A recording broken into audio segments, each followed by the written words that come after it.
The mafia boss meets his childhood girlfriend and is shocked to discover she's still a virgin. The air in the private dining room tasted of stale cigar smoke and fear. It was a scent Dominic Caruso knew well. He sat at the head of the mahogany table, his spine resting against the leather of the high-backed chair, his posture relaxed but completely immobile. He did not fidget. He did not check the heavy silver watch on his left wrist. He simply watched the man across from him unravel. Mr.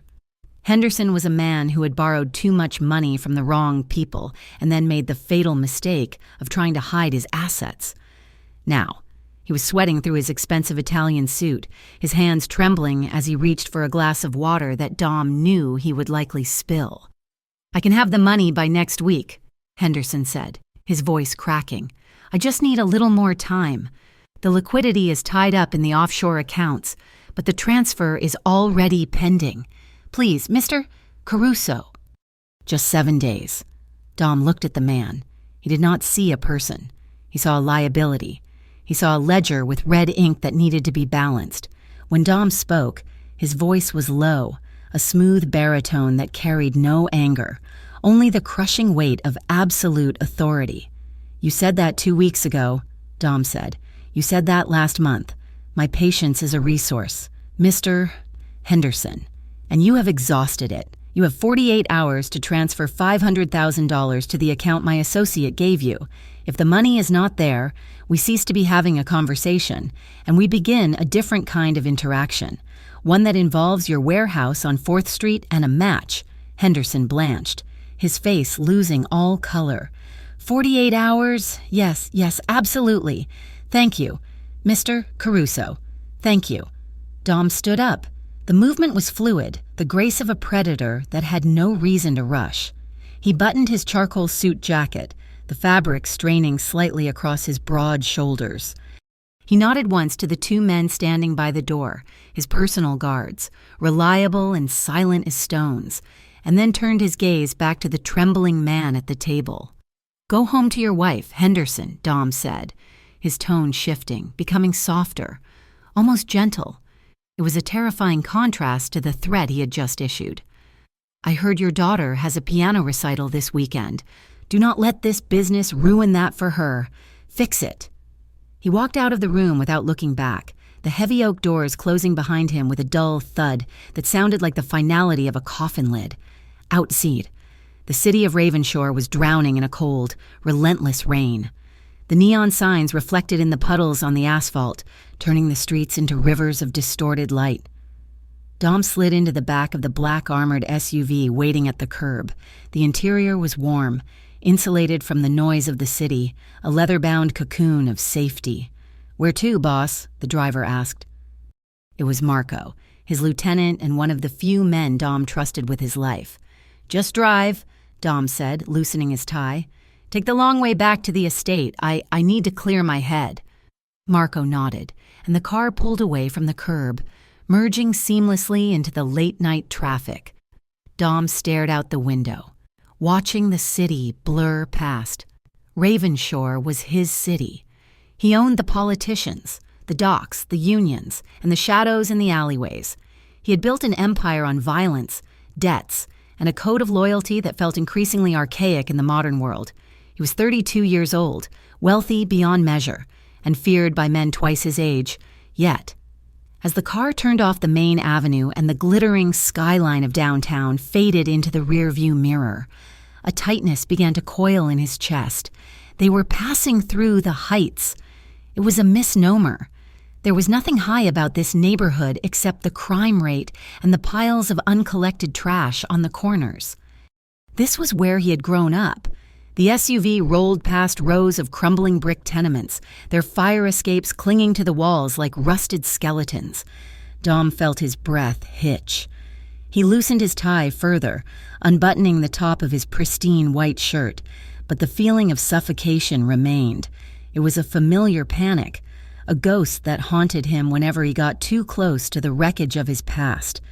He saw the playground. The swings were gone, leaving only the empty metal frame standing like a gallows against the gray sky. He saw the corner store where he used to steal candy bars, and then he saw the building. apartment 4B. The image hit him with the force of a physical blow. He closed his eyes, but the memory was brighter than the darkness behind his lids. He saw a cracked sidewalk. He saw a pair of scuffed sneakers next to his own.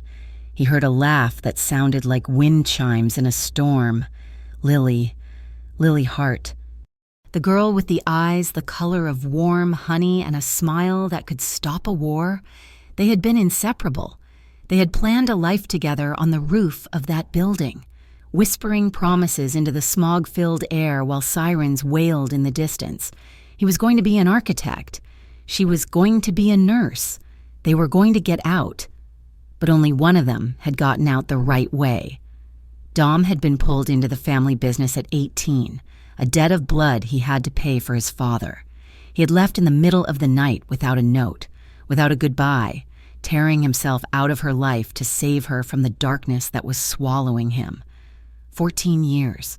It had been 14 years since he had said her name. "Pull over," Dom choked out. "Boss?" Marco asked, glancing in the rearview mirror, his eyes filled with concern. "I said pull over," Dom snapped, then took a steadying breath. "I need coffee. Just find a place." Marco slowed the car, scanning the desolate street. "There is a place on the corner. Looks open, are you sure? It is not exactly our usual spot." "It is fine," Dom said. The car idled at the curb. Dom waited for a moment, waiting for his heart to stop hammering against his ribs. He was Dominic Caruso. He did not panic. He did not feel regret. He fixed his cuffs, smoothed his jacket, and stepped out into the rain. The cafe was small, squeezed between a laundromat and a boarded-up electronics store. A bell chimed softly as he pushed the door open, a cheerful sound that fell out of place in the gloom of the night. The inside was startlingly warm. It smelled of roasted beans, cinnamon, and old paper. The floors were worn wood, scuffed by decades of footsteps. There were mismatched chairs painted in pastel colors, and chalkboard menus on the wall written in neat, looping handwriting.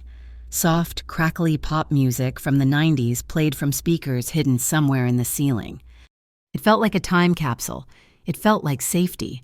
The place was nearly empty. A student with headphones sat in the corner, typing furiously on a laptop. An elderly man read a newspaper by the window. Dom shook the rain from his coat and walked toward the counter. He kept his head down, his instincts scanning the room for threats, for exits, for angles. "I will be right with you," a voice called out from the back room. Dom froze. The voice was deeper than he remembered, rougher around the edges, but the timbre was unmistakable. It vibrated through his bones, waking up parts of his soul he thought had died a decade ago. He stood rooted to the spot, his expensive leather shoes heavy as lead. A woman stepped out from the kitchen, wiping her hands on a stained apron. She was looking down at the counter, her brow furrowed in concentration as she adjusted a display of muffins. "Sorry about that," she said, pushing a stray lock of hair out of her face with the back of her wrist. "The espresso machine is acting up again, and I swear it has a personal vendetta against me. What can I get for you?" Dom stared. She was older. The girl he remembered had been soft, round-cheeked, untouched by the world. This woman had shadows beneath her eyes, her hair. Once a silky curtain she let him braid was pulled back into a messy, utilitarian bun held together by a plastic clip. She wore a faded gray t-shirt under her apron, and her hands were red and chapped. But it was her. It was the curve of her jaw. It was the determined set of her mouth. It was the tiny scar above her left eyebrow where she had fallen off her bike when she was 9. "Coffee," Dom managed to say. His voice was a rasp. The woman froze. Her hands went still on the counter. Slowly, agonizingly, she lifted her head. Her eyes met his, honey brown, intelligent, tired. For a second, there was only the sound of the rain drumming against the glass and the hum of the refrigerator. She looked at him, confused at first, taking in the bespoke suit, the Rolex, the tattoos peeking out from his cuffs, the sheer size of him. He had been a lanky boy when he left. Now he was a wall of muscle and violence. Then, recognition dawned. It started in her eyes, widening them, and spread to her mouth, which parted in a silent gasp. The ceramic mug she had been holding slipped from her fingers. It hit the floor with a shattering crash. Shards of white porcelain skittered across the wood. Neither of them looked at the mess. "Dom?" she whispered. The word was barely a breath, fragile as glass. "Hello, Lils," he said softly. She took a step back, her hand flying to her chest. "Dom, oh my God, Dominic? It is me," he said. He wanted to reach out. He wanted to vault over the counter and pull her into his arms. He wanted to fall to his knees and beg for forgiveness. Instead, he stood perfectly still, his hands unclenched at his sides. "I did not mean to startle you." "Startle me?" She laughed, a short, hysterical sound. "You've been gone for 14 years. People thought you were dead. I thought—" She cut herself off. Swallowing hard, she looked him up and down again, shaking her head as if trying to clear a hallucination. "What are you doing here? In Ravenshore?" "I was in the neighborhood," he said. It was a pathetic answer. "In the neighborhood," she repeated. She bent down behind the counter to pick up the broken pieces of the mug, hiding her face from him. "Right. Just passing through the old block in a suit that costs more than my car." "Let me help you," Dom said, moving forward. "No," she said sharply, standing up quickly and dumping the shards into a trash bin. She took a deep breath and faced him again. She was trembling. He could see the fine tremors in her fingers. "I am fine. I am okay." She poured him a coffee with shaking hands. Black. 2 sugars. Right. Dom felt a pang in his chest so sharp it nearly winded him. She remembered. "Yes, thank you." She gestured to a small table in the corner, secluded from the window. "My shift is technically over in 10 minutes. The owner lets me close up early if it is quiet." She hesitated, biting her lip. Do you want to sit?" Dom nodded. "I would like that." He sat at the tiny, wobbly table, his large frame making the chair look like toy furniture. He watched her work. She moved with an efficiency he recognized, wiping down surfaces, counting the register. She was exhausted. He could see it in the slump of her shoulders when she thought he wasn't looking. 10 minutes later, she flipped the sign on the door to closed and walked over to his table with a mug of tea for herself. She sat opposite him, keeping a careful distance. "So," she said, wrapping her hands around the warm mug, "Dom Caruso, you look different. You look exactly the same." He lied. She looked better. She looked real. "Liar." She smiled, but it didn't reach her eyes. "I look like I have been working a double shift because I have—" "You are working here?" Dom asked, glancing around the modest shop. "Part-time," she said. "I am a nurse. Actually, at St. Agnes Hospital, ER mostly." "A nurse," Dom said. "You did it. You always said you would." "Yeah, well," she shrugged, tracing the rim of her cup. "Life happens. Mom got sick a few years back. The medical bills piled up, then she passed, and there were debts, and student loans don't pay themselves. So I pick up shifts here 3 nights a week. It helps." Her mother was dead. He hadn't known. He should have known. If he had been here, he could have paid for everything. He could have sent the best doctors. Guilt, cold and heavy, settled in his stomach. "I'm sorry about your mother." "Lily," he said quietly. "She was a good woman." "She loved you," Lily said, her eyes flashing with a sudden, dull anger. "She used to set a place for you at Sunday dinner for a year after you left. Just in case you walked through the door." Dom flinched. He looked down at his coffee, the black liquid reflecting the overhead lights. "I had to leave. Lily, there were complications." "Complications," she echoed. "Is that what you call it? One day we are watching movies on my couch, and the next day you are gone. No note, no phone call, just a ghost." She leaned forward, studying him. "What do you do, Dom? And do not lie to me. I see the car outside. I see the way you hold yourself." Dom met her gaze. He could not tell her the truth. Not yet. Not ever, if he could help it. He could not taint her with the blood on his hands. "I work in security," he said smoothly. The lie tasted like ash. "Logistics, high-end consulting for private firms. It pays well, but it demands a lot of travel. It is a demanding life." "Security," she said, skepticism written plainly on her face. You look like you are the one people need security from. I keep people safe, he said. It was partially true. He kept his people safe. Everyone else was collateral. Silence stretched between them, heavy with unspoken words and 14 years of absence. Lily sighed and looked down at the table. I missed you, she whispered. The admission seemed to slip out against her will. Dom's heart hammered. He reached across the table. His hand, large and scarred, covered hers. Her skin was rough from scrubbing and sanitizer, but it felt like silk to him. I missed you every day, he said, his voice dropping to a rumble. As his fingers brushed hers, a jolt of electricity shot through them both. It was undeniable. A physical shock that made them both gasp. Lily's eyes snapped up to his, wide and startled. For a moment, the years vanished. They were 18 again, sitting on a rooftop, the world burning around them but safe in each other's orbit. He looked at her mouth. She looked at his. The air in the cafe grew thick, charged with a magnetic pull that terrified him. Lily pulled her hand away as if burned. She sat back, her cheeks flushing a deep crimson. She stammered. I should finish closing up. Before Dom could respond, the bell above the door chimed aggressively. 3 men stumbled in, bringing a gust of cold wind and the smell of cheap whiskey with them. They were loud, wearing rain-soaked jerseys, laughing boisterously. We are closed, Lily called out, her voice professional but weary. Sign is on the door, guys. Oh, come on, sweetheart, the lead man said, leaning heavily on the counter.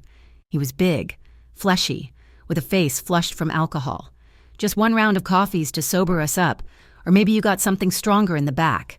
We are closed, Lily repeated, stepping out from behind the table. Please leave. Don't be a bitch, one of the other men sneered, stepping closer to her. He looked her up and down with a gaze that made Dom's vision tunnel into a singular point of red-hot rage. You look like you could use the company.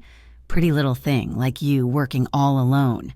The man reached out, his hand moving toward Lily's arm. Lily flinched, stepping back, bumping into the table. Dom did not stand up quickly. He did not shout. He simply rose. One moment he was seated. The next, he was a towering wall of darkness between Lily and the men. He moved with a silence that was far more terrifying than noise. He stood 6'3", his shoulders blocking the light, his shadow falling over the drunk men. He did not raise his hands. He kept them at his sides. He simply looked at the man who had reached for her. His face was a mask of stone. His eyes were devoid of humanity.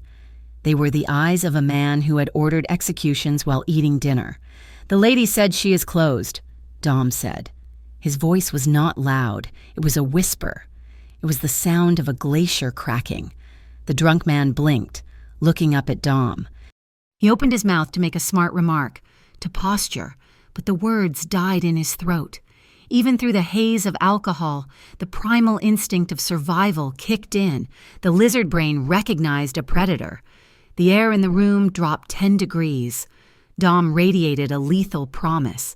Take 1 more step, his posture said, and you will never walk again. The leader of the group swallowed audibly. He took a step back, holding his hands up. Hey, man, chill. We were just leaving.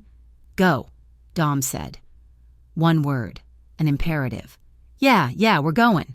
The men stumbled over each other to get to the door, the bell jingling frantically as they spilled back out into the rain, fleeing the monster in the charcoal suit.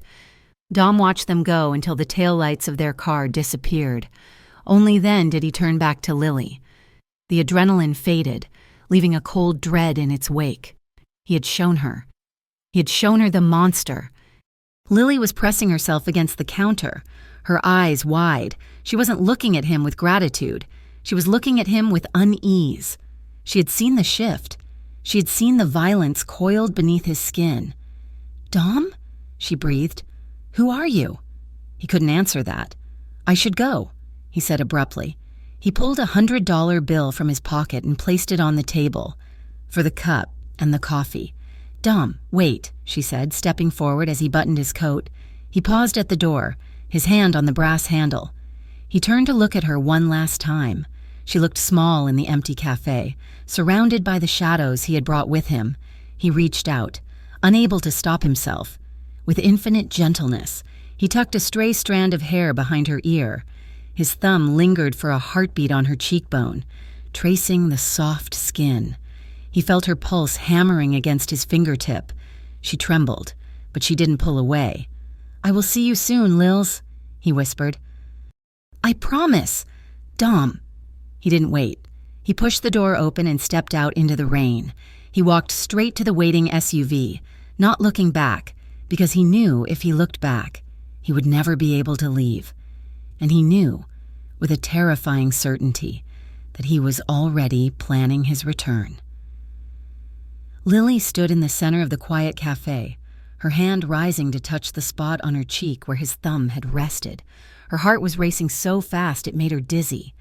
The bell above the door swayed into silence, but the storm he had brought into her life was just beginning. Dominic Caruso was a man who understood the value of information, in his world. Knowing the leverage points of a rival family or the gambling debts of a city councilman was worth more than gold bars. But for the last 3 days, the only intelligence gathering he cared about was happening on the glowing screen of a burner tablet in his penthouse office. He had created a profile under the name D.C. With no photo and 0 followers. He sat in the dark, the city lights of Ravenshore sprawling beneath him like a bed of embers. Scrolling through Lily Hart's life, it was painfully, beautifully ordinary. There were photos of her nursing graduation, her face beaming under the harsh fluorescent lights of a hospital hallway. There were blurry pictures of a fat orange tabby cat sleeping on a pile of textbooks. There were selfies with an older woman, her mother, both of them laughing over a birthday cake with too many candles. Dom traced the curve of Lily's smile on the glass screen with his thumb. It was a window into a world he had forfeited the night he walked away at 18. He needed to be sure. He needed to know she was safe, not just from the monsters he fought, but from the ordinary dangers of the world. He had sent Benny, a quiet man who specialized in surveillance, to do a sweep. The report sat on the mahogany desk next to a glass of untouched scotch. Subject, Lily Hart. Status, civil. No outstanding debts, no criminal record, relationship status, single. Benny had noted a few ex-boyfriends in the file, a junior accountant, a physical therapist, men who wore khakis and drove sedans, men who probably never had to wash blood off their hands before dinner. Dom felt a surge of irrational, possessive jealousy that tasted like bile. He pushed the feeling down. The file confirmed what he needed to know. She was not involved with anyone dangerous. She was clean, and he intended to keep her that way, even if it meant watching her from the edge of the abyss. The cafe became his confessional, though he never confessed a thing. Dom found reasons to be in the neighborhood. He shifted meetings. He took detours that made his security team nervous. He arrived at the cafe at different times, learning the rhythm of her shifts. Tuesday evenings were slow. Thursday nights she looked exhausted, having come straight from a 12-hour rotation at St. Agnes. At first, Lily was skittish. She would wipe the counter around his coffee cup with frantic energy, her eyes darting to the door every time a customer walked in. She had seen the violence coiled inside him that first night, and she was wary. But Dom was patient.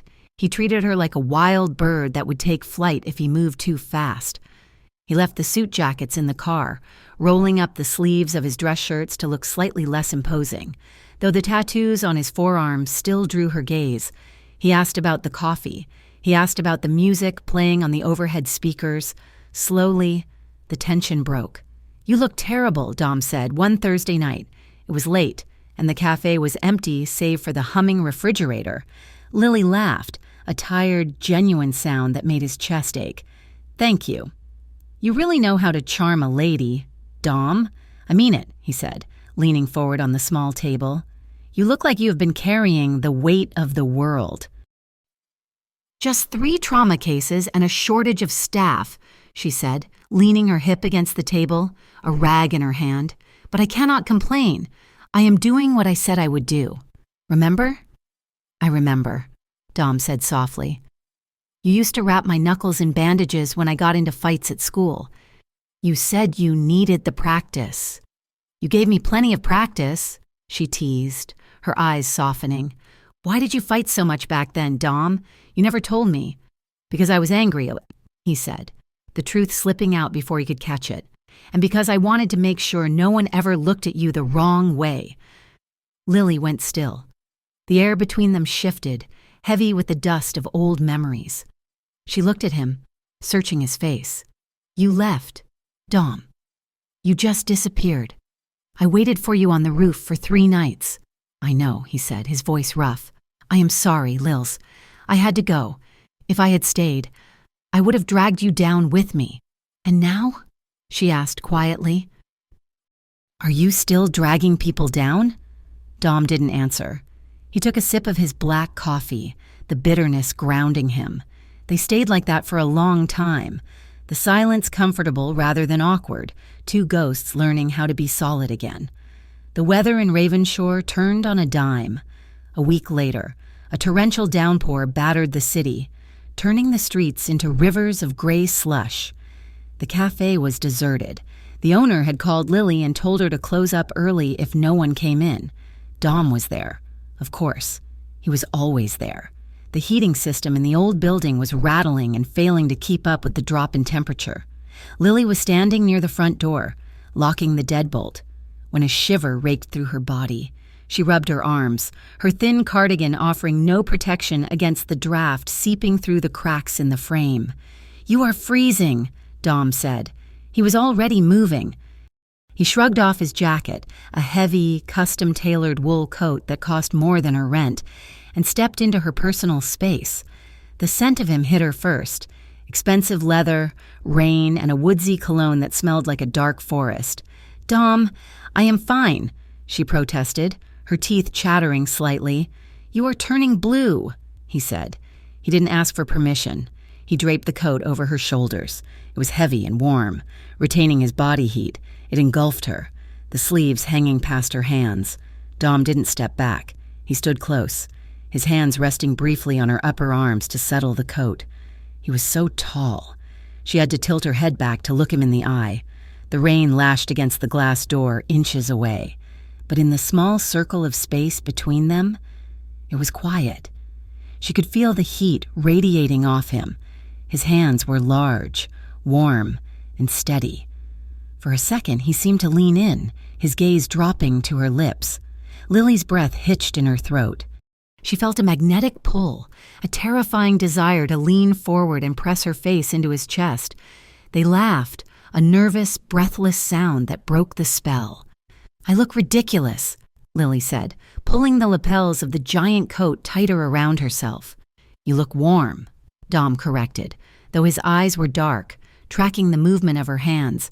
Keep it on until you get home. He didn't step back fully. He stayed in her orbit. Lily looked up at him, her bravery bolstered by the storm outside. What do you really do, Dom? She asked. The question had been eating at her for weeks. Dom stiffened slightly. I told you. Security consulting. Stop it, she said, her voice soft but firm. She reached out, her fingers brushing the cuff of his shirt where a silver watch gleamed under the cafe lights. This watch is a Patek Philippe. I looked it up. This coat feels like cashmere. And the way those men looked at you that first night, that was not respect for a consultant. That was fear. Dom looked down at her hand on his wrist. He could lie. He could spin a story about investments in crypto and high-stakes corporate protection, but looking into her honest, honey-brown eyes, the lies felt like poison. I handle problems, he said slowly, choosing his words with surgical precision. For important people, sometimes those problems are difficult. Sometimes they require aggressive solutions. Are you a criminal? She asked. The word hung in the air, stark and ugly. Dom's eyes darkened. A shadow passed over his face, a glimpse of the man who sat at the head of the table in the private dining room.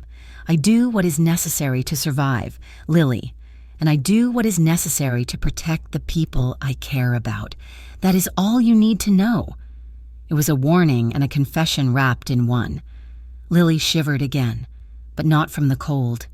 She should have been afraid. She knew she should have been afraid. But all she felt was a profound sadness that he had been fighting a war alone for 14 years. "I'm walking you home," Dom stated. It wasn't a question. The rain had softened to a drizzle as they stepped out onto the wet pavement.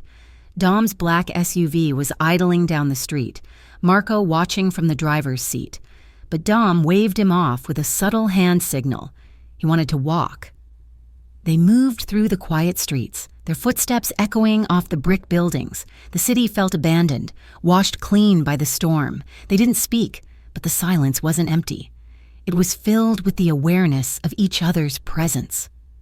They reached the edge of Carter Park. It was a small patch of green in the concrete jungle, mostly overgrown now, the streetlights flickering overhead. Dom stopped. He looked at the rusted wrought iron gate. "Do you remember?" he asked. Lily followed his gaze. A faint smile touched her lips. "The swings. We sat there for 4 hours after graduation." "And the bench," Dom added, "under the oak tree. That was where it had happened. 14 years ago, their first kiss. It had been clumsy and sweet, tasting of cherry chapstick and nervous desperation." "I remember," Lily whispered. They walked into the park, drawn by the gravity of the memory. The bench was still there. Though the paint was peeling, the streetlight above it hummed, casting a pool of yellow light that cut through the mist. Dom stopped and turned to face her. The coat was still draped over her shoulders, making her look small and precious. He reached out, his hand brushing hers. It was an electric contact. Without thinking, his fingers laced through hers. It was muscle memory, a habit dormant for a decade but never forgotten. His hand engulfed hers, his calloused palm rough against her skin. "Lils," he said. His voice was a low rumble in the quiet night. Lily looked up. Her heart was hammering against her ribs like a trapped bird. She saw the conflict in his eyes, the desire warring with the restraint. He looked at her as if she were something holy, something he was afraid to touch for fear of tarnishing it. He stepped closer. The air between them evaporated. He searched her face, his dark eyes scanning every inch of her expression, looking for permission. He would not take. He would never take. He waited. Lily tilted her chin up. It was a small movement, a surrender. Dom lowered his head slowly. He gave her every chance to back away. When she didn't, he closed the distance. His lips brushed hers, soft, tentative. It was a question asked in the language of breath and skin.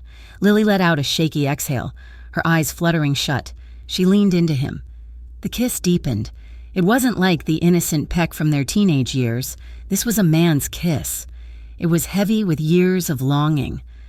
Dom's hand came up to cradle the back of her head, his fingers tangling in her hair, holding her steady. His other hand stayed at his side, clenched in a fist, as if he were physically restraining himself from pulling her harder against him. Lily's hands came up to clutch the front of his shirt. The fabric was crisp beneath her fingers. She felt the solid wall of his chest, the thud of his heart beating a frantic rhythm against her palms. The world narrowed down to this, the taste of coffee and rain, the roughness of his 5 o'clock shadow against her chin, the overwhelming heat of him. Dom groaned low in his throat, a sound of pure need that sent a shockwave through Lily's spine. His hand moved from his side, sliding around her waist, pulling her flush against his body. The contact was electric. Lily gasped, her lips parting, allowing him deeper access. She felt the hard lines of his body, the power he held in check. For a moment, she was lost in it, her body responding with an instinct she didn't know she possessed. A soft, involuntary sound left her throat, a whimper of want. And then, panic struck. It was too much, too fast, too intense. The sheer scale of his experience versus her lack of it crashed down on her. She stiffened in his arms. Lily pulled back, gasping for air, her hands pushing lightly against his chest. I can't," she stammered, stepping back out of the circle of his arms. Her face was burning. The coat slipped from her shoulders, and Dom caught it before it hit the wet ground. "Lily?" Dom's voice was strained.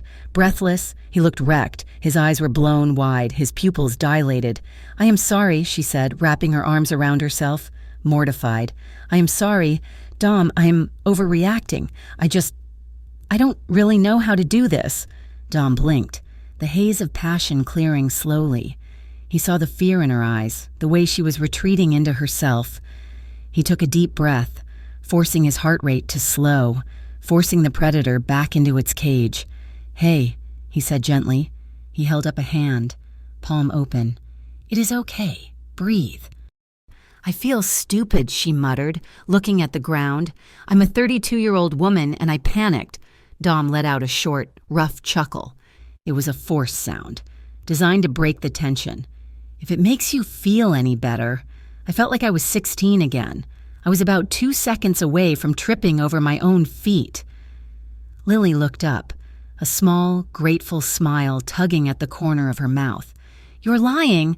"Maybe a little," he admitted, stepping closer but keeping a respectful distance. He draped the coat back over her shoulders, his movements slow and deliberate. "Listen to me.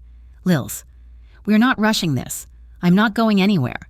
We go at your pace, even if that pace is a crawl, okay?"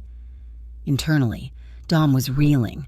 The taste of her was still on his lips. The feel of her soft curves pressed against him was branded into his mind.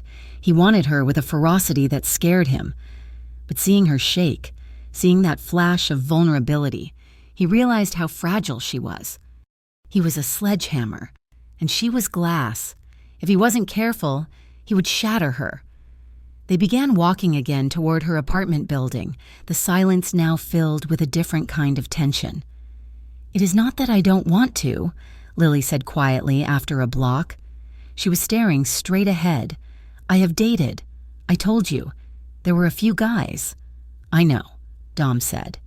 He kept his eyes on the shadows of the street, scanning for threats, but his ears were tuned to her every breath. But it never felt right, she continued, her voice gaining a little strength. "I never felt safe with them. Not fully, or maybe I just never felt seen. So I was careful." She paused, then added, almost in a whisper, "I never really went all the way with any of them." Dom's step faltered for a fraction of a second. He heard the words. He understood the English language. Never went all the way. His mind processed it, but the reality didn't fully land. It was a piece of information that didn't fit the puzzle of the modern world. She was beautiful. She was warm. She was in her 30s. The idea that she was still untouched seemed impossible, a relic of a different time. He nodded, keeping his face neutral. "You were waiting for the right person," he said. "That is nothing to be ashamed of. Lily, it is rare. It is good." He didn't press. He didn't ask for details, but the information settled in the back of his mind, a ticking clock he didn't yet know how to read. They reached her apartment building. It was a brownstone, better than the tenement they grew up in, but the lock on the front door looked flimsy to Dom's professional eye. He made a mental note to have Marco come by and reinforce it tomorrow. They stood on the stoop. The rain had stopped, leaving the air crisp and cold. "Thank you for walking me home," Lily said. She stood with her back to the door, clutching the lapels of his coat. She started to shrug it off, but Dom stopped her. "Keep it," he said. "It is cold in your apartment. Give it back to me next time." Next time. The promise hung between them. Dom stepped in. He didn't try to kiss her on the lips again. Instead, he reached up and cupped her face in his hands. His thumbs stroked her cheekbones. He leaned down and pressed his forehead against hers. He closed his eyes, breathing her in. "I missed you, Lils," he whispered, the words vibrating against her skin. "More than I ever let myself think about. If I had let myself think about it, I would have come back sooner. And I couldn't do that." Lily's breath hitched. She closed her eyes, leaning into his touch. For a moment, the dangerous mafia boss was gone, and there was only the boy who used to hold her hand on the way to school. "Good night, Dom," she whispered. He pulled back slowly, his eyes lingering on her face. "Good night, Lily. Lock the door." He waited on the sidewalk until she was inside. He waited until he heard the distinct click of the deadbolt. He waited until he saw her light turn on in the third-floor window. Inside the apartment, Lily leaned her back against the door. Her legs felt like jelly. She slid down until she was sitting on the floor, burying her face in the heavy wool of Dom's coat. It smelled like him. She was trembling, her heart racing so fast it hurt. She felt overwhelmed, terrified, and more alive than she had been in 14 years. Outside. Dom stood in the shadows for a long time, watching her window, the taste of her still on his lips, wondering how the hell he was going to survive this without destroying them both. The eyes watching Dominic Caruso were not friendly, and they were certainly not blind. For 2 weeks, a gray sedan had been parked down the street from the small cafe where Lily Hart worked. Inside sat 2 men on the payroll of the Moretti Syndicate, a rival organization that had been clawing at the edges of Caruso territory for years. They had noticed the pattern, the black SUV, the late-night visits, the way the terrifying Dominic Caruso, a man known for ice water in his veins, softened the moment he stepped through that chipped wooden door. They did not know who the woman was, but they knew she mattered, and in their world, anything that mattered was a weapon waiting to be used. Lily was oblivious to the sedan, but she was not oblivious to the change in the air. It started on a Tuesday night when she went to take the trash out the back door. It was raining again, a cold, miserable drizzle that slicked the alleyway cobbles. When she reached for the handle of the dumpster, she saw it. A piece of lined notebook paper was taped to the heavy metal security door of the cafe. It fluttered damply in the wind. Lily frowned, peeling it off. The handwriting was jagged, pressed hard into the paper. Tell your boyfriend to watch his back. Dangerous friends get people hurt. A cold chill that had nothing to do with the rain swept down her spine. She crumpled the note in her hand, her heart giving a painful thud. This was not a prank. She thought of Dom's vague answers, his expensive suits, the way he scanned a room before entering. She thought of the security he claimed to provide. She went back inside, locking the door with trembling hands. When Dom arrived 20 minutes later, shaking water from his umbrella and offering her a tired, hopeful smile, she did not smile back. "We need to talk," Lily said.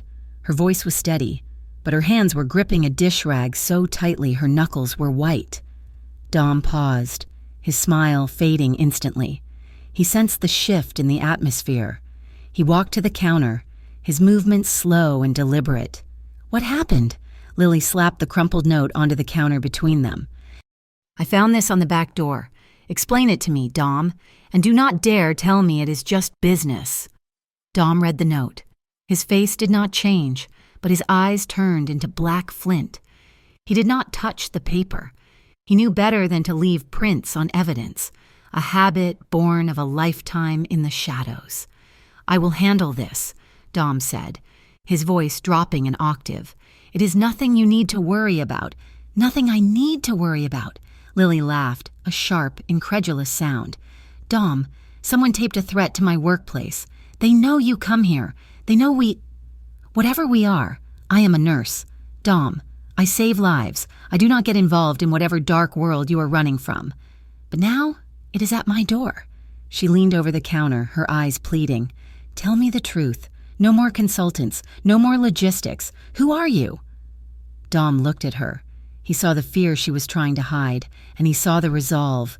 She would not accept another lie. And if he lied now, he would lose her forever. He took a breath, and for the first time in years, he felt truly exposed. "I am the head of the Caruso crime family," he said. The words hung heavy in the coffee-scented air. "I run the rackets in Ravenshore, the unions, the protection, the gambling. I took over when my father died. I am not a consultant.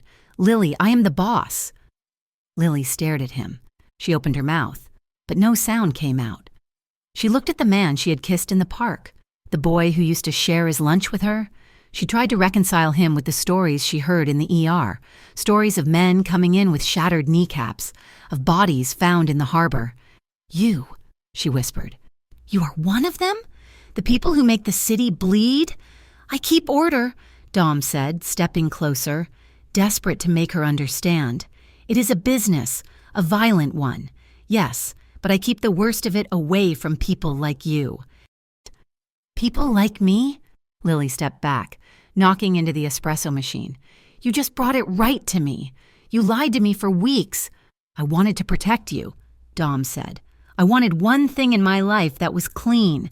I am not a thing. Dom, I am a person." Before Dom could answer, a screech of tires tore through the quiet night outside. Dom's instincts, honed by years of survival, took over before his conscious mind could process the sound. He didn't look. He didn't think. He moved. "Get down," he roared. He vaulted over the counter, crashing into Lily and tackling her to the linoleum floor. Pop, pop, pop, pop. The sound was deafening, a staccato rhythm of violence that shattered the front window of the cafe. Glass exploded inward, showering the tables and the floor where they had been standing seconds ago. Bullets tore into the plaster walls, destroying the menu board, blowing apart the jars of biscotti. Dom pinned Lily to the ground, his heavy body covering hers completely. He shielded her head with his arms, burying his face in her neck. He felt her scream against his chest, but the sound was lost in the chaos of shattering glass and squealing tires as the car sped away into the night. Then, silence. Dust drifted in the air, the smell of gunpowder mixed with the scent of spilled coffee grounds.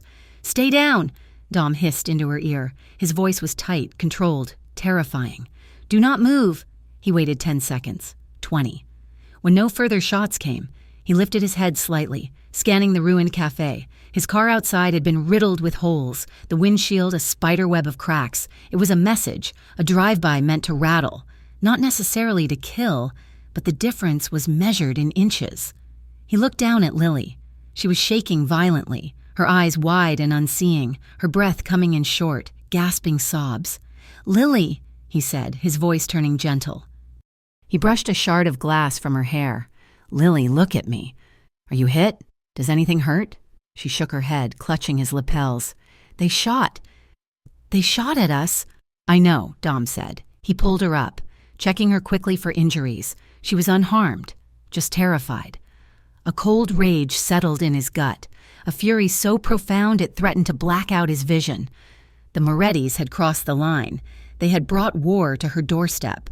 "We have to go," Dom said, hauling her to her feet.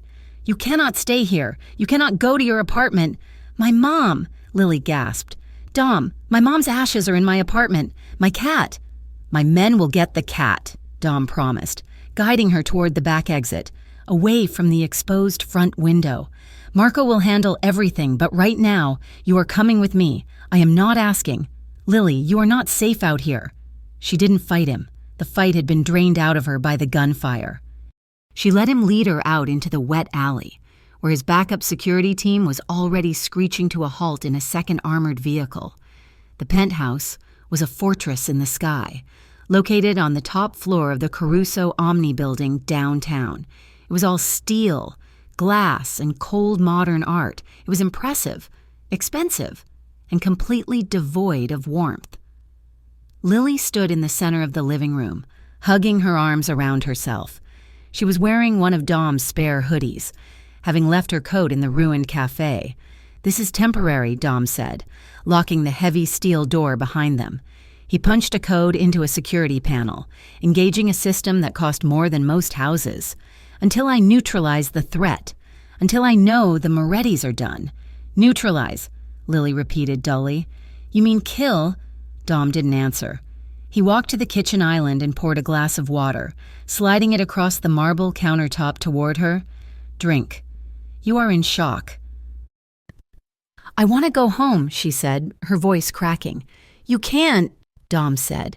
He sounded exhausted. He ran a hand over his face. "If you go home, they will grab you. They will use you to get to me. Is that what you want?" Lily stared at the water.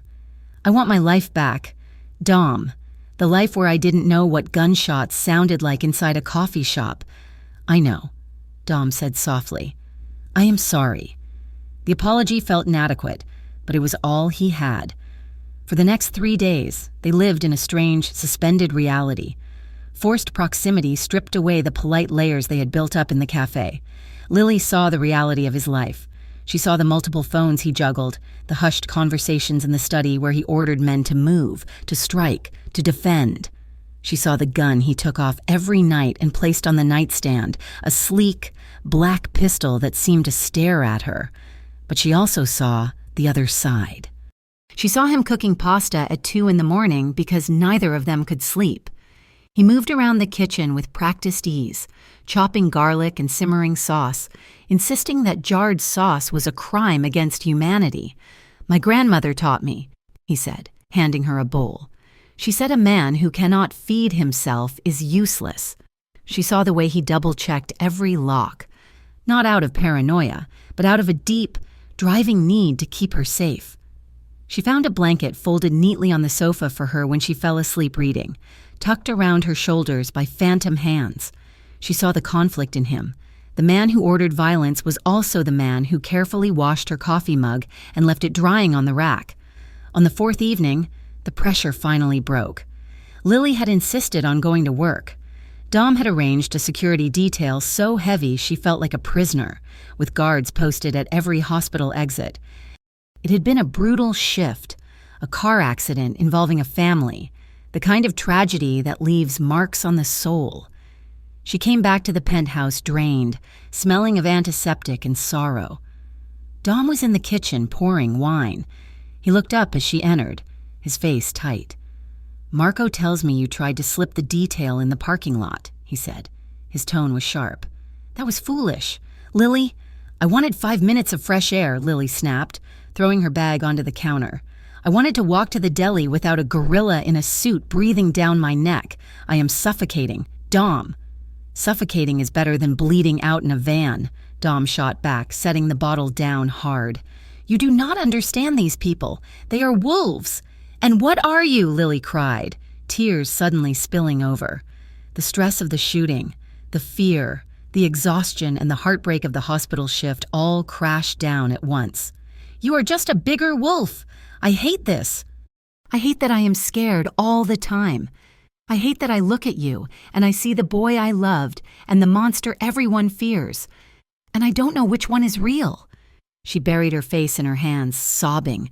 It was a raw, ugly sound of pure despair. Dom's anger evaporated instantly. He crossed the kitchen in 2 strides. "Lily," he murmured. He didn't hesitate. He pulled her hands away from her face. He used his thumbs to wipe the tears from her cheeks, his touch incredibly gentle for a man of his size. "I'm sorry," he whispered. I know it is too much." He pulled her into his chest. Lily didn't fight him. She collapsed against him, gripping his shirt, weeping into the fabric. Dom wrapped his arms around her, holding her tightly, resting his chin on the top of her head. He rocked her slightly, a steady, soothing rhythm. "I have you," he said. "I have you. I won't let anything happen." He pressed a kiss to her forehead, then another to her hair. He held her until the sobbing turned into ragged breaths. Lily pulled back slightly, looking up at him. Her eyes were red-rimmed, her face flushed. She looked vulnerable and beautiful and real. Dom looked down at her, and the protective instinct flared into something else, something hotter. He leaned down and kissed her. This wasn't the tentative kiss in the park. This was hungry. It was desperate. It was an affirmation of life in the face of death. Dom's mouth moved over hers with a demanding pressure. Lily gasped, opening to him, her hand sliding up to fist in his shirt, pulling him closer. Dom groaned, his control fraying. His hand slid down her spine to her lower back, pressing her body flush against his. He walked her backward until her hips hit the edge of the granite counter. He lifted her easily, setting her on the edge of the island so they were eye level, stepping between her legs. His hands roamed over her, mapping the curves of her waist, her hips. Lily's head fell back, her breath coming in short, sharp pants. The friction of their bodies was intoxicating. Dom buried his face in the crook of her neck, trailing hot, wet kisses along the sensitive skin of her throat. "Dom," she breathed, her voice shaking. His hand slid up her side, his thumb grazing the underside of her breast through the fabric of her scrub top. The heat in the kitchen spiked. Dom was losing himself in her, the desire to claim her, to mark her as his, overwhelming his logic. Lily tensed. It was a subtle movement, a stiffening of her spine, a sharp intake of breath that wasn't passion. Dom felt it. But before he could pull back, Lily blurted out the words, her voice high and panicked. "I have never done this!" Dom froze. His hand stopped moving. He pulled his face back from her neck, breathing heavily, his eyes blown wide. "What?" he rasped. Lily was blushing furiously, her face a deep crimson. She wouldn't meet his eyes. She looked at his shoulder. I have never had sex. I am a virgin." The silence in the kitchen was absolute. The hum of the refrigerator seemed deafening. "I tried," she stammered, the words tumbling out now that the dam had broken. "With other guys, but I always stopped. I always pulled away, because it never felt like this, I think I was waiting. I was waiting for how I felt with you. And now you are here, and I want to. But I don't know what to do, and I am scared I am going to do it wrong." Dom stared at her. The information hit him like a physical blow. She had waited. Through the lonely years, through the silence, through the wreckage of their separate lives, she had kept this part of herself. She had saved it. And whether she consciously knew it or not, she had saved it for him. He looked at her sitting on his counter, her legs wrapped around him, her eyes full of trust and fear. A wave of shame washed over him, cold and sobering. He had been mauling her. He had been ready to take her right there on the kitchen island, amidst the stress and the danger, like she was just another conquest. He stepped back. He removed his hands from her body as if he were afraid he would leave soot on her skin. He took a deep, shuddering breath, running a hand through his hair. "Dom?" Lily asked, her voice small. She looked confused, hurt by his sudden withdrawal.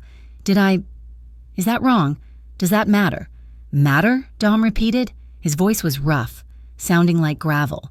He looked at her with an expression of intense, painful tenderness. "Lily, it matters more than anything."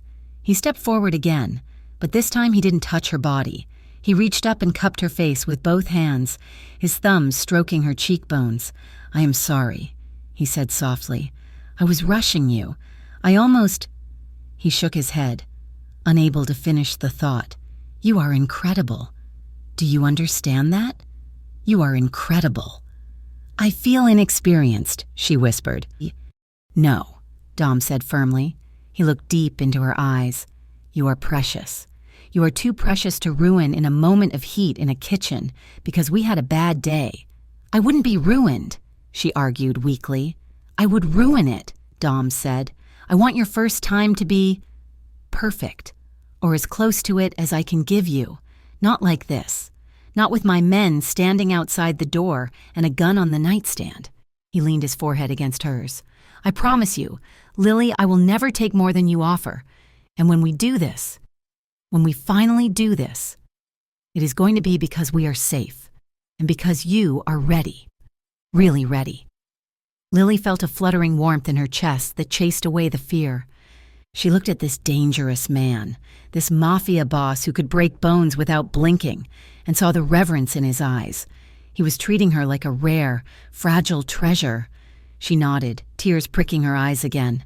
But these were different tears. Okay, Dom echoed.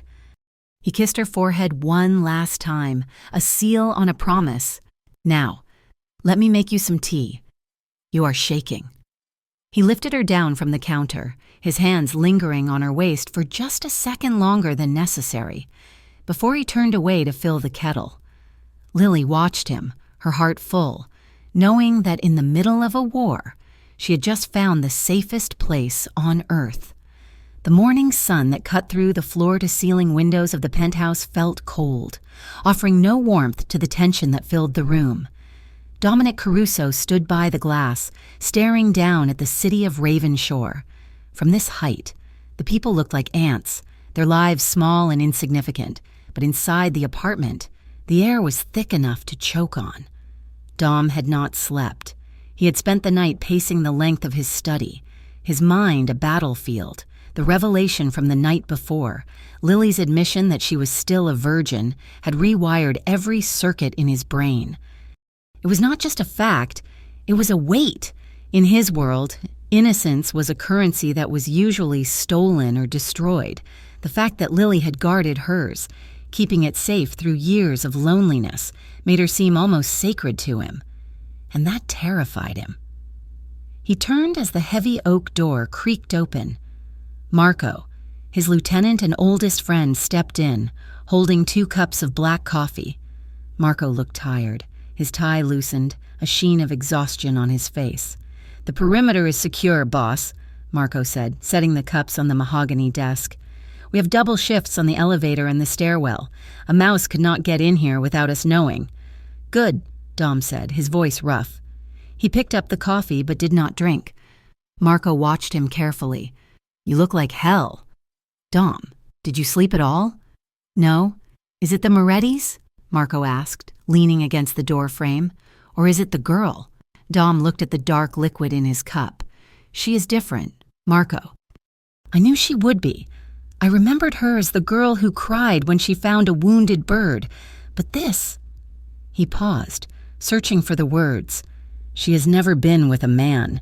Not fully." Marco's eyebrows shot up. He let out a low whistle. "In this day and age, that is rare. That is complicated. It changes everything," Dom admitted, his voice dropping to a murmur. "If she was like the others, if she knew the game, maybe I could be selfish. Maybe I could take what I want and worry about the consequences later. But she is untouched if I take her now, while we are hunted, while there are men waiting to put a bullet in me. I taint that. I make her first memory of intimacy about fear and survival. I cannot do that to her." "You are a criminal, Dom, not a saint," Marco said gently. "Do not forget who you are." "I know who I am," Dom snapped, his grip tightening on the mug. "That is exactly why I have to be careful.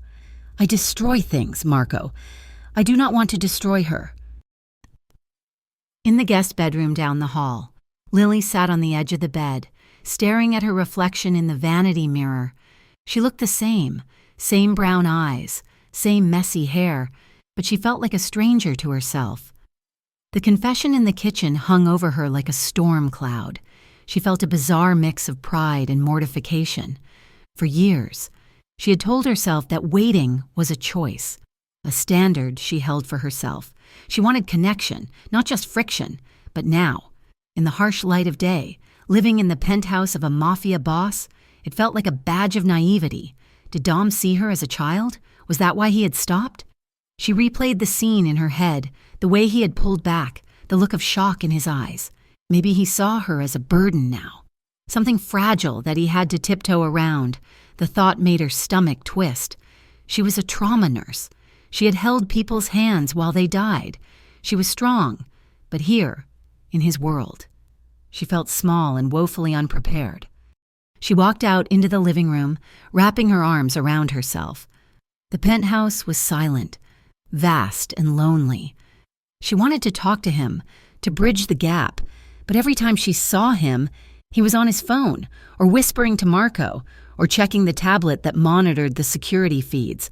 He was building a wall, brick by brick.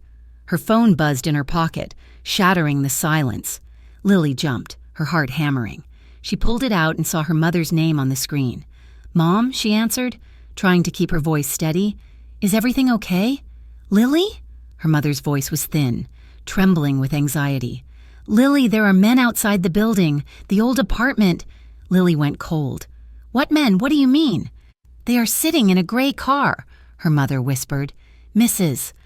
Gable from 2B said they were asking if I still lived here. They asked about you.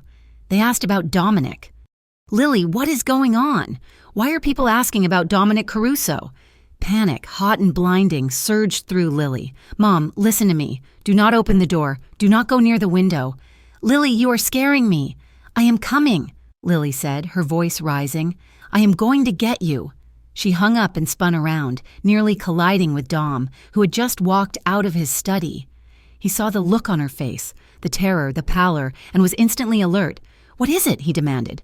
"My mother," Lily gasped, grabbing the lapels of his jacket. "They are at her building. The Morettis. They are asking for me. They are asking for you. Dom, we have to go. Now." Dom did not waste a second asking questions. The expression on his face shifted from concern to cold, lethal calculation. He tapped the earpiece he always wore. "Marco, mobilize the extraction team. Sector 4. We have a potential breach at the mother's residence. I want 3 cars. Heavy support." "I'm coming with you," Lily said fiercely. "No," Dom said, checking the clip of his pistol and sliding it back into his shoulder holster. "You stay here where it is safe." "She is my mother!" Lily screamed, her voice echoing off the high ceilings. "I am not sitting in this glass tower while she is in danger because of you. If you do not take me, I will walk out that door and take a taxi, and your guards will have to shoot me to stop me." Dom looked at her. He saw the fire in her eyes, the same stubbornness that had made her stand up to bullies for him when they were kids. He cursed under his breath. "Fine," he said, "but you stay in the car. If you step 1 foot onto the pavement, I will throw you over my shoulder and carry you back myself."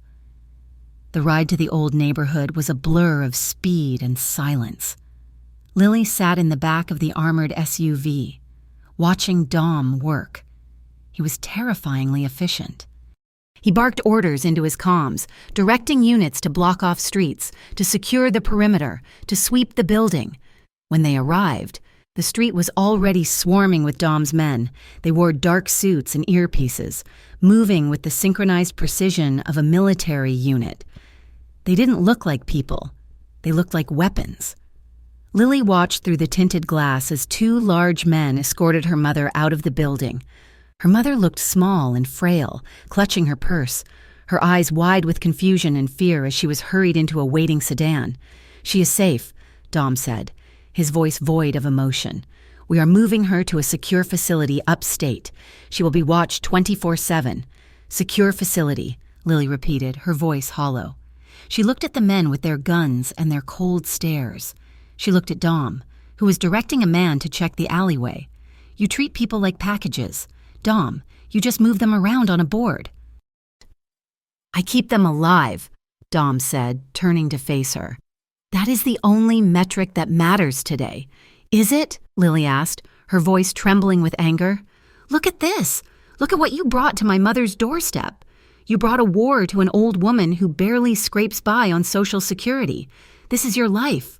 Dom, this ugliness. I did not choose for them to go after her," Dom said, his jaw tight. "But they did," Lily shouted. "Because of you. I feel sick. Dom, I see these men, your men, and I know what they do. I know they hurt people. And now I am sitting in their car, letting them protect me, and it makes me feel like I am just as bad as you are. I am complicit." The word hung in the air like smoke. Dom flinched as if she had slapped him. He signaled the driver to move out, and the convoy sped away, leaving the old neighborhood behind, back at the penthouse. The silence was explosive. Lily paced the living room, her adrenaline crashing into anger. Dom stood by the bar, pouring himself a drink, his hand shaking slightly. "You think I want this?" Dom asked, his voice low and dangerous. He slammed the glass down, shattering it. Whiskey and shards of crystal sprayed across the polished wood. Lily jumped but held her ground. "I think you like the power. Dom, I think you like being the king of Ravenshore." "I am trying to survive," Dom roared, turning on her. "I'm trying to keep you alive in a world you do not understand. You judge me? Fine, judge me. But do it while you are breathing. Because if I let you go, if I let you live your moral life right now, you would be dead in a ditch by morning." "Stop trying to control everything," Lily yelled back, tears streaming down her face. "You cannot just own people, Dom. You cannot own me." "I am not trying to own you," Dom shouted, his voice breaking. The anger drained out of him, leaving him raw and exposed. He stepped closer, his eyes pleading. "I am terrified. Lily, do you not see that? I am terrified. I lost you once. I walked away and it tore a hole in me that never healed. I cannot lose you again. I will burn this whole city down if that is what it takes to keep you safe.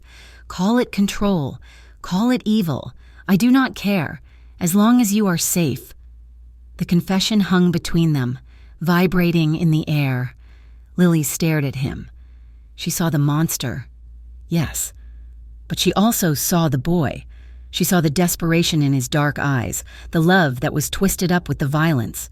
"Dom," she whispered, She didn't know how to reconcile the two. She didn't know how to love a man who scared her. But looking at him now, broken and fierce, she knew she couldn't walk away. "I don't know who you are anymore," she said, her voice shaking. "But I know I don't want you to burn." Dom stepped closer. He reached out, his hands hovering for a moment before he cupped her face. His touch was hesitant, as if he expected her to recoil. When she didn't, he let out a shuddering breath. "I am both," he whispered, answering the question she hadn't asked. "The boy and the monster. They are both real." Lily looked at his mouth. The argument had stripped away the pretense, leaving only the raw, electric current that had always hummed between them. She shivered as his thumb traced her lower lip. "Show me," she whispered. Dom made a sound low in his throat, a growl of surrender.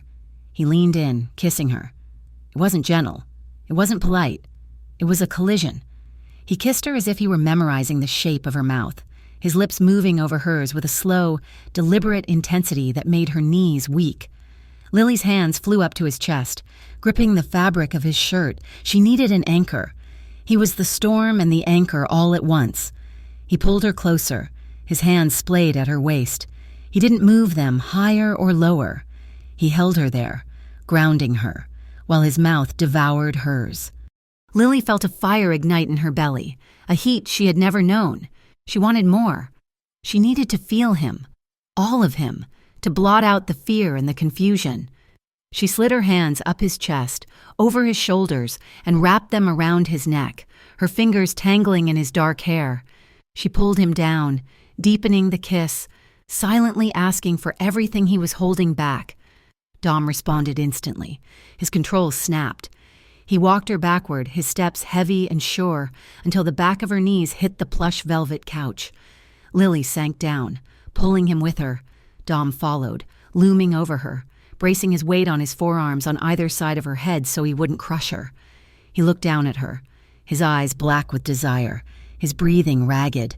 "Lily," he groaned, his voice wrecked. He kissed her again, harder this time, his tongue sweeping into her mouth, tasting her, claiming her.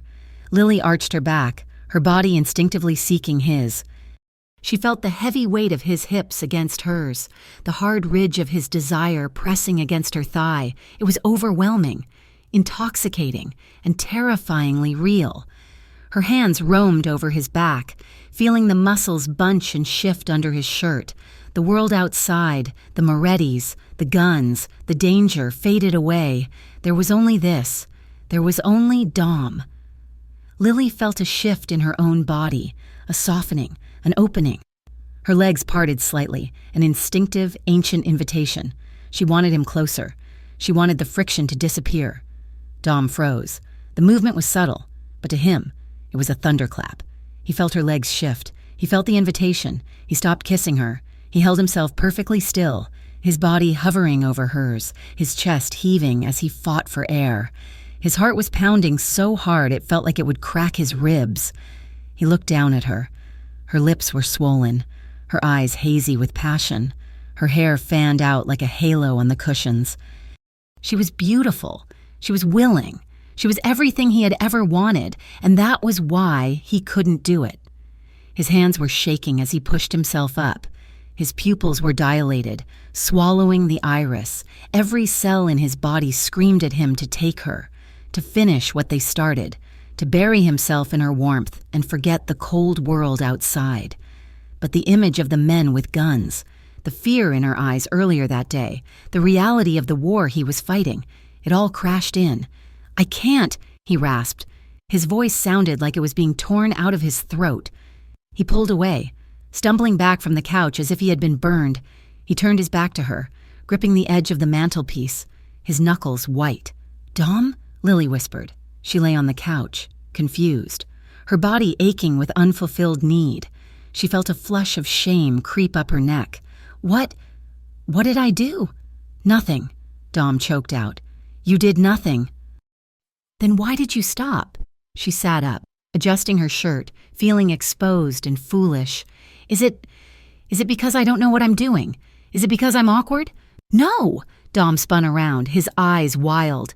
"God, Lily, no! It is because if I touch you like that..." I will take everything. I won't be able to stop. And I cannot let your first time be here. Like this."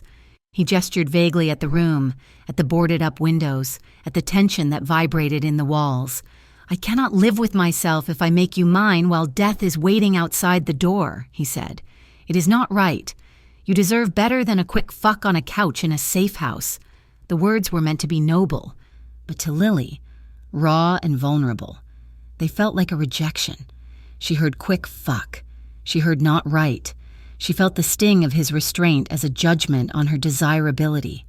"I didn't ask for better," she said, her voice quiet and hurt. "I asked for you." "You don't know what you are asking for," Dom said, turning away again, unable to look at her hurt expression. "Go to bed, Lily, please, before I lose my mind." Lily stood up, her face burning. She felt tears prick her eyes again, tears of frustration and humiliation. She turned and ran to the guest room, slamming the door shut. Hours later, the penthouse was dark. Lily lay in bed, staring at the ceiling, unable to sleep. Her body still hummed with the ghost of his touch. She felt foolish. She felt rejected. Thirst drove her out of bed. She crept down the hallway toward the kitchen, her bare feet silent on the polished floor. As she neared the living room, she heard low voices, Dom and Marco. She froze in the shadows of the hallway. "You should have seen her. Marco," Dom was saying. His voice was low, laced with whiskey and regret. "She looked at me like I was the only man in the world, and I wanted her. God, I wanted her so bad my teeth hurt." "So why did you stop?" Marco asked. "You are not a monk, Dom." "Because she is clean," Dom said. The word was heavy. "She is the only clean thing I have ever touched. If I take her now, with the Morettis hunting us, with blood on my hands, I stain her. I drag her down into the mud with me." There was the sound of ice clinking in a glass. "I want to deserve her. Marco," Dom whispered. "I know I never will, but I want to try. I want to give her a moment that isn't shadowed by fear. I want to be able to look her in the eye afterward and know that I didn't just take something because I could." Lily stood in the hallway, her hand pressed over her mouth. The shame that had been burning in her chest evaporated, replaced by a dull ache in her heart. He didn't stop because he didn't want her. He stopped because he loved her. He loved her enough to deny himself. He loved her enough to try to be a better man, even when he didn't believe he could be. She quietly retreated to her room, leaving the water untouched. The next morning, the air in the kitchen was heavy but different. Dom was drinking coffee, staring at the tablet. He looked up when she entered, his eyes wary, expecting her anger. Lily poured herself a cup of coffee and leaned against the counter. She looked tired, but her gaze was steady. "I need some space," she said quietly. Dom stiffened. "Lily, you know I can't let you leave." "I don't mean leave the apartment," she said. I need space to think. About us. About this." She gestured between them. "I heard you talking to Marco last night." Dom went still. "How much did you hear?" "Enough," she said. "I know why you stopped. And I appreciate it. I do." Dom let out a breath he seemed to have been holding for hours. "But Dom," she continued, "this life, the guns, my mother having to hide, the violence, it is a lot. I need to figure out if I can do this. If I can be with a man who lives like this. I need to know if the boy I loved is strong enough to survive the man he became. So just give me time. Don't push me. Let me think about what I am actually signing up for." Dom looked at her. He saw the strength in her jaw, the honesty in her eyes. He nodded slowly. "Take all the time you need," he said. "I am not going anywhere." "I know," Lily said softly. She took her coffee and walked to the window, looking out at the city that was trying to tear them apart, wondering if love was enough to bridge the gap between their worlds. The red strobe lights spinning in the hallway of St. Agnes Hospital were silent, but the alarm blaring over the intercom was a deafening, rhythmic pulse that signaled immediate evacuation. Code black. Bomb threat. Lily Hart stood in the center of the emergency room, her hands trembling as she helped an elderly stroke victim into a wheelchair. Around her, the controlled chaos of the hospital had fractured into genuine panic. Nurses were running, orderlies were shouting directions, and patients, vulnerable, sick, and terrified, were being herded toward the exits. "Move! Everyone to the south parking lot! Do not use the elevators!" the head nurse screamed, her voice cracking with strain. Lily pushed the wheelchair, her heart hammering against her ribs like a trapped bird. She knew this was not random. St. Agnes had not had a bomb threat in 20 years. This happened 3 days after she moved into Dominic Caruso's penthouse. This happened because the Moretti syndicate knew where she worked, and they knew that threatening her sanctuary was the quickest way to make Dom bleed. She got the elderly man outside into the cold, gray afternoon, wrapping a thermal blanket around his shoulders. Sirens wailed in the distance, growing louder as the bomb squad and police descended on the scene. Lily looked back at the massive brick building, the place where she had spent her entire adult life trying to heal people. Now, it was a target. Her phone buzzed in her pocket. It was Dom. "Lily!" His voice was tight, breathless. "My men are already there. Are you out?" "I am out," Lily said. Her voice sounded strange to her own ears, hollow and cold. "We evacuated the NICU. Dom, do you know what it looks like to evacuate an intensive care unit for babies? Do you know what that sounds like?" "Lily, listen to me." "No." She cut him off, tears of rage hot in her eyes. "Do not talk to me right now. Just do not." She hung up, staring at the flashing lights of the police cruisers, feeling a weight of guilt so heavy she thought her knees might buckle. The argument did not happen immediately. It waited until she was back in the penthouse, after the bomb squad had cleared the hospital.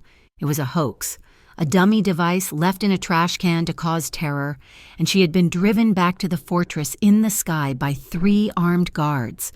Dom was waiting for her in the living room. He looked as if he had aged 10 years in a single afternoon. He started to move toward her, his arms open, relief flooding his face. "Thank God," he breathed. Lily stepped back, holding up a hand to stop him. The gesture was a wall. "I cannot do this," she said. The words were quiet, but they landed with the force of a hammer in the silent apartment. Dom froze. "Lily, it was a hoax. They were trying to scare us." "They succeeded," Lily shouted, her composure finally shattering.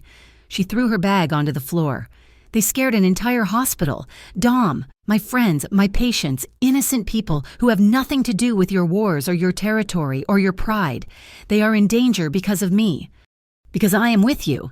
I will double the security," Dom said, his voice rising, desperate to fix the problem the only way he knew how. "I will buy the hospital if I have to. I will put a guard on every floor." "It is not about security," Lily cried, pacing the room. "It is about control. Do you want to know why I am 32 and still a virgin? Do you want to know why I never let anyone get close?" Dom went silent, watching her. "Because my life felt chaotic," she said, wiping angrily at her tears. "My dad left. My mom got sick. We were always broke. The only thing I owned, the only thing I had absolute authority over, was my body and my heart. I built walls because I needed to know that at least one part of me was safe. That one part of me belonged only to me." She turned to face him, her chest heaving. "Being with you feels like losing that control. It feels like handing the keys of my life over to chaos. I am constantly looking over my shoulder. I am constantly afraid. I cannot live in your shadow. Dom, I cannot love you if it means destroying everything I am." Dom looked at her. He looked at the woman he had loved since he was a boy, the woman who was the only bright spot in his dark existence. He saw the terror in her eyes, and he realized with a sickening lurch that he was the cause of it. He was suffocating her. He walked over to the window and stared out at the city. The silence stretched for a long time, heavy and suffocating. "I have thought about leaving," he said. His voice was low, turned away from her. "For years, I look at the city and I hate it. I hate the meetings. I hate the violence. I hate looking at a man and wondering if I have to kill him before he kills me." He turned around. His face was raw, stripped of its usual mask of command. "But I never had a reason strong enough to risk it," he admitted. Walking away is harder than staying. You leave a vacuum. People get hurt. You have to dismantle a beast while you are still inside its belly. I didn't think I had anything on the outside worth dying for. He took a step toward her. But I do now. Lily watched him, her breath catching. What are you saying? I am saying I will get out, Dom said. The words were firm, a vow. I will pull out of the rackets, the gambling, the loans, the protection. I will shut it down or sell it off. We have legitimate businesses, construction, the waste management contracts, the nightclubs. They are profitable. They are clean enough.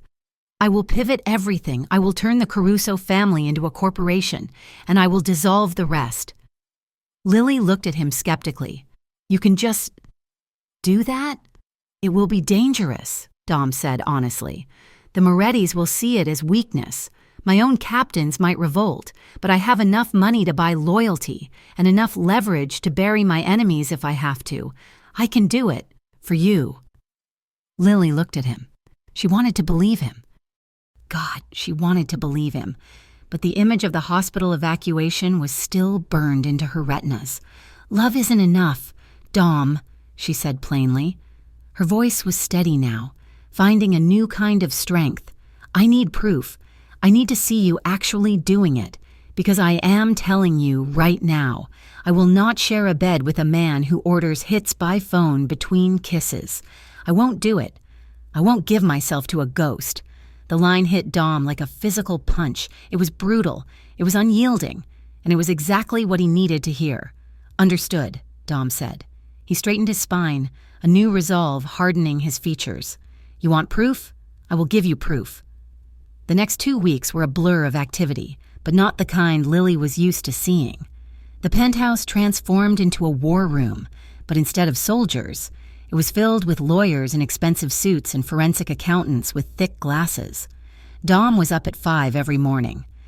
Lily would find him at the dining table, surrounded by stacks of ledgers, arguing on the phone about asset liquidation and divestment strategies. She heard him shouting at his captains, his voice booming through the walls. I said we are out of the docks. Sell the shares to the union. I do not care if we lose 30% on the margin. Just get it done. Clean hands.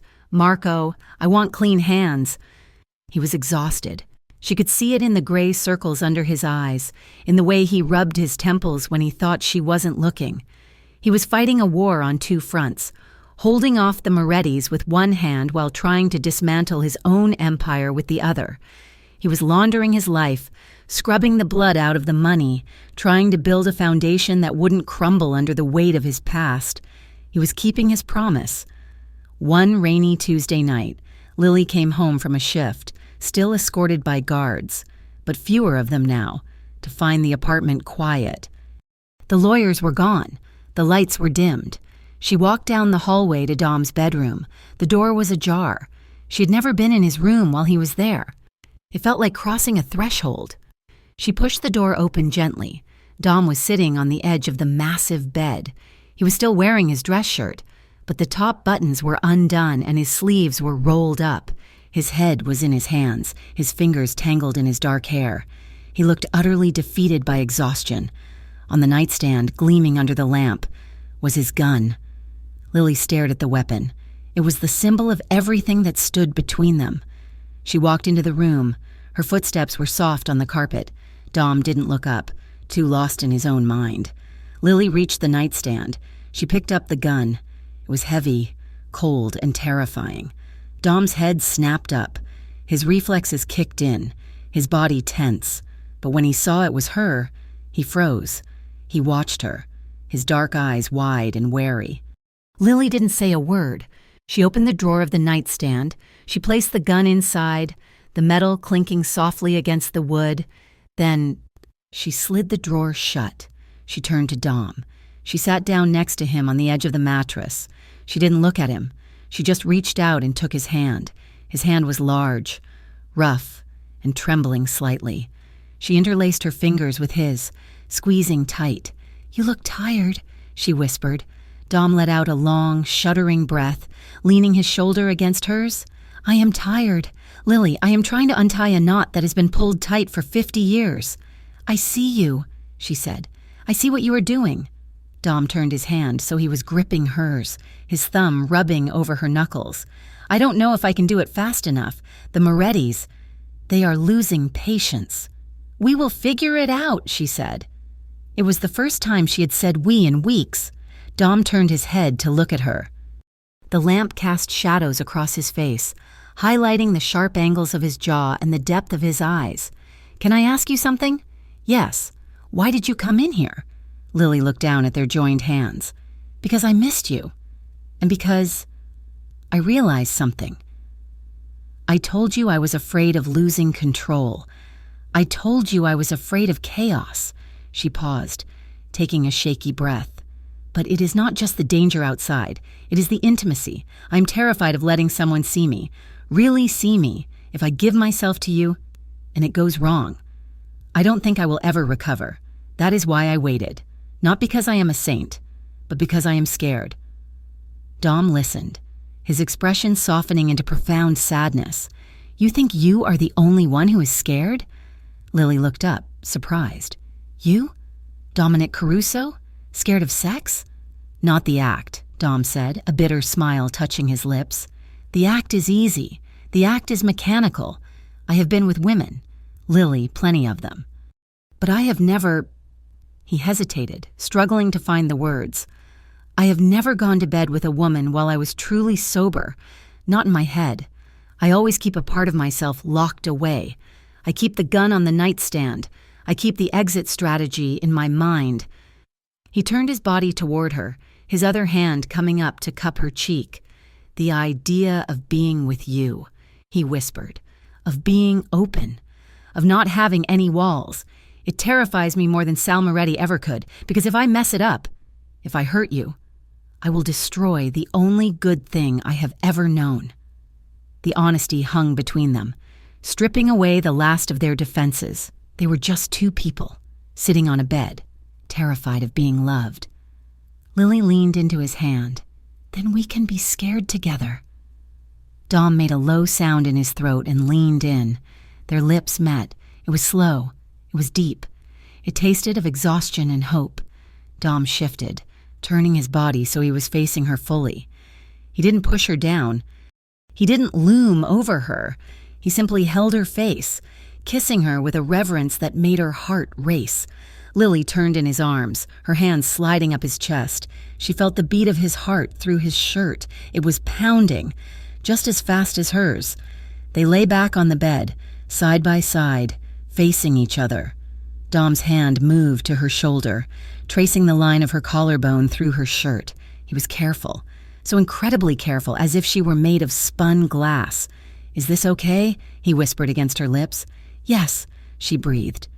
His hand moved down her arm, exploring the shape of her, then to her waist. He pulled her closer until their bodies were pressed together from chest to knee.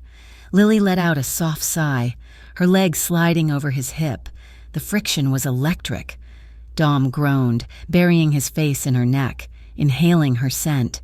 Lily, touch me, she whispered. Please. He sat up slightly, pulling her with him until she was straddling his lap. Lily gasped at the sudden change in position, her hands gripping his shoulders to steady herself. She could feel the hard ridge of his desire beneath her, but she also felt the tremor in his hands as they settled on her hips. He was shaking. The powerful mafia boss was shaking because he was holding her. He kissed her neck, his lips hot and wet, moving up to her jaw, then her ear. Tell me if you want me to stop, he murmured. Tell me to stop and I will stop. Don't stop, she said, her voice barely audible. She felt his hands slide up her sides, his thumbs grazing the undersides of her breasts. Heat pooled low in her belly, a heavy, aching throb. She wanted him. She wanted to bridge the gap. She took his hand, the one resting on her ribcage, and guided it inward. She placed his large, warm palm directly over her heart, sliding it under the fabric of her shirt but over her bra. Dom went still. He could feel the frantic rhythm of her heart beating against his palm. It was the most intimate thing he had ever felt. He looked into her eyes. They were dark with passion, but also clear. They kissed for minutes that felt like hours. Soft moans escaped Lily's throat as his other hand explored her back, her waist, the curve of her spine. They were drowning in each other, the sensation overwhelming. But as the heat rose, as the inevitable conclusion drew closer, Lily pulled back just an inch. She rested her forehead against his, breathing raggedly. "Dom, I know," he rasped. His eyes were closed, his expression pained but accepting. "I want it to be you," she whispered. "I know that now. It has to be you. But not tonight," Dom finished for her. "Not while the gun is just in the drawer," she said. "Not while you're still waiting for a phone call about a war." She kissed him gently, a soft brush of lips. "I want our first time to be a beginning, not an escape." Dom opened his eyes. He looked at her with a fierce, burning love. "A beginning," he repeated. "I like that." He didn't push. He didn't complain. He simply wrapped his arms around her, pulling her down so her head rested on his chest. He held her there, stroking her hair, his breathing slowly returning to normal. They lay there in the quiet room, fully clothed, but more naked than they had ever been. They didn't say the words, but the pact was sealed. They were waiting for the turning point. They were waiting for the day the war ended. But outside the window, the city lights were cold and sharp, and somewhere in the darkness, the Moretti Syndicate was preparing for a final move that would force Dominic Caruso to pick up the gun again. One last time, the intel came in like a blast of cold air, shattering the tense quiet of the penthouse. Marco slammed the phone down, his face pale beneath his tan. "It is tonight," Marco said, his voice tight. "The Morettis are not waiting. They are hitting the waterfront warehouse in an hour. They know about the archives. Dom, they know the ledgers are there. If they get those, they own us, or they bury us." Dominic Caruso stood up, buttoning his jacket with steady hands, though his heart was hammering a rhythm of pure dread. "And Lily? They have a team moving on the hospital," Marco admitted, looking at the floor. "They plan to grab her at the shift change, use her as leverage to make you surrender the books." Dom did not shout. He went deadly still. "Send Unit 4 to the hospital. Now, tell them to extract her and her mother and get them to the safe house upstate. I am going to the warehouse." "Dom, you cannot go alone with just a skeleton crew," Marco argued. "I'm not going there to fight a war, Marco," Dom said, checking his pistol. "I'm going there to end one." At St. Agnes Hospital, the shift change was a chaotic river of tired scrubs and squeaking rubber shoes. Lily walked toward the parking garage, her keys clenched in her hand. The air was crisp, smelling of exhaust and coming rain. She felt the eyes on her before she saw them. Two men stepped out from behind a concrete pillar. They were dressed in nondescript jackets, but they moved with the predatory grace she had come to recognize. Moretti soldiers. "Miss Hart," the taller one said, smiling a smile that didn't reach his eyes. "Mr. Caruso sent us. There has been a change of plans. You need to come with us." Lily stopped 10 feet away. She knew Dom's men. She knew the way they spoke, the way they stood. These men were strangers. "Dom would have called me," Lily said, her voice steady despite the fear coiling in her gut. "He is busy," the man said, taking a step forward. "Get in the van, sweetheart. Don't make a scene." Lily didn't hesitate. She didn't freeze. She reacted with the sharp, practical mind of a woman who dealt with trauma for a living. She raised her hand and slammed her thumb down on the panic button of her car key fob. The horn of her sedan, parked 3 rows away, began to blast a rhythmic, deafening honk. The lights flashed, cutting through the dim garage. "Help!" Lily screamed at the top of her lungs, backing away toward the elevators. "Fire! Someone help!" She didn't scream rape or attack. She screamed fire.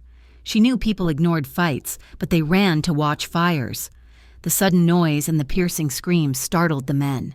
They glanced around as a group of orderlies and a security guard came running from the elevator bank, drawn by the commotion. "Forget it," the second man hissed. "Abort!" They turned and sprinted toward a black sedan, tires squealing as they peeled out of the garage. Lily slumped against a concrete pillar, her chest heaving, her knees shaking so hard she nearly fell. She fumbled for her phone and dialed Dom. He answered on the first ring. "Lily?" His voice was raw, terrified. Marco said they missed you. Are you safe?" "I am safe," she gasped. "I set off the alarm. They ran. Dom, where are you?" "I'm almost at the warehouse," Dom said, through the phone. She heard the sickening crunch of metal and the pop of gunfire. "Listen to me. Go back inside the hospital. Stay in the lobby. Stay where there are cameras and people." "No," Lily said, pushing herself off the pillar. "I am not sitting in a lobby while you bleed. Dom, I am going to my mother. I am taking the security team and I am going to make sure she is safe. Lily, do not— I love you!" she shouted over the noise of the background chaos on his end. "Come back to me. Dominic, do not you dare die." She hung up before he could argue, running toward the hospital security office to wait for Dom's extraction team. The warehouse on the waterfront was a cavernous space filled with shipping containers and shadows. It was usually quiet, a place of business, but tonight it was a battlefield. Dom moved through the maze of crates, his weapon drawn. Bullets sparked against the metal containers, sending showers of hot iron into the air. The Morettis had brought heavy firepower, but Dom knew this building better than the back of his hand. He wasn't shooting to kill. He was shooting to suppress. He was done with the bodies. He was done with the ghosts. He saw Sal Moretti near the office on the catwalk, a heavy-set man with a cruel face.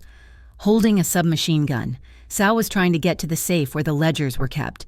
"It is over, Sal," Dom roared, his voice echoing off the steel roof. Sal laughed, firing a burst that chewed up the crate Dom was using for cover. "It is over when you are dead, Caruso. I take your territory. I take your money, and maybe I go pay a visit to that pretty little nurse of yours." The threat to Lily snapped something inside Dom. He abandoned his cover, moving with a speed that defied his size. He vaulted over a forklift, ignoring the bullets that whizzed past his head. He felt a sledgehammer blow to his left shoulder, a bullet tearing through muscle. He stumbled but didn't stop. Another round grazed his ribs, a line of fire that knocked the wind out of him. He crashed into Sal on the catwalk, tackling the older man. They hit the metal grating hard. The gun skittered away, falling to the concrete floor below. Sal punched Dom in his wounded shoulder. Screaming obscenities, Dom gritted his teeth against the blinding pain and slammed Sal against the railing. He had his forearm pressed against Sal's throat, pinning him. "Do it!" Sal choked out, his face purple. "Kill me! Be a man!" Dom looked at him. He looked at the hate in Sal's eyes. He felt the weight of his own gun in his waistband. It would be so easy. One shot, no more threats. But then he heard Lily's voice in his head. "I want our first time to be a beginning, not an escape. If he killed Sal now, he was just a murderer protecting his turf. He would never be free." Dom released the pressure on Sal's throat, but grabbed his arm, twisting it behind his back until the joint popped. Sal screamed. "No!" Dom panted, blood dripping from his shoulder onto the metal. "I'm not going to kill you. Sal, I'm going to do something worse. I'm going to give you to the feds." Dom handcuffed Sal to the railing with a pair of zip ties he pulled from his pocket. He grabbed the satchel containing the ledgers, not just his own, but the records of every bribe Sal Moretti had ever paid. Sirens were wailing in the distance, real police sirens. Dom had called them himself 10 minutes ago. He stumbled down the stairs, clutching the satchel, his vision blurring. He walked out the side door just as the SWAT van screeched into the lot. He dropped the gun. He dropped the bag, and then he dropped to his knees. The fluorescent lights of the ER were too bright. Dom blinked, trying to focus. He was lying on a gurney. Nurses were cutting his shirt off. "BP is dropping!" someone shouted. "Get 2 units of ONEG!" "Dom!" The voice cut through the fog.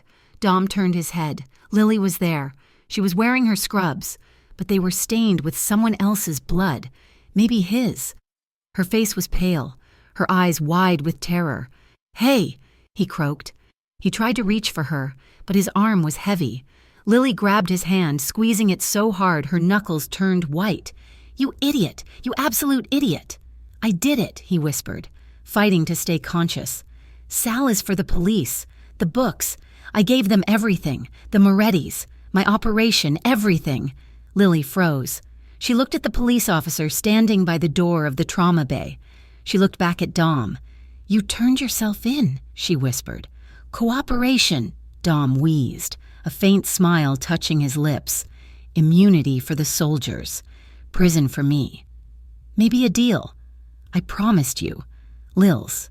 Clean hands." "You are going to go to jail," she said, tears spilling over her lashes.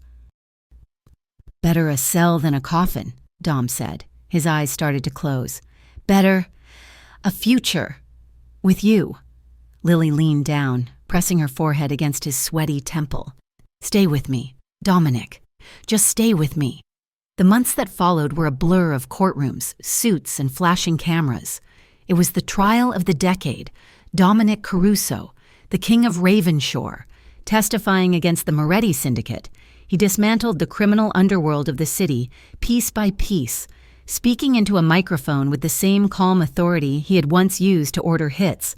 He pled guilty to racketeering and money laundering, but because his testimony brought down 25 high-ranking mobsters and solved a dozen cold cases, and because he surrendered millions in assets, the judge was lenient.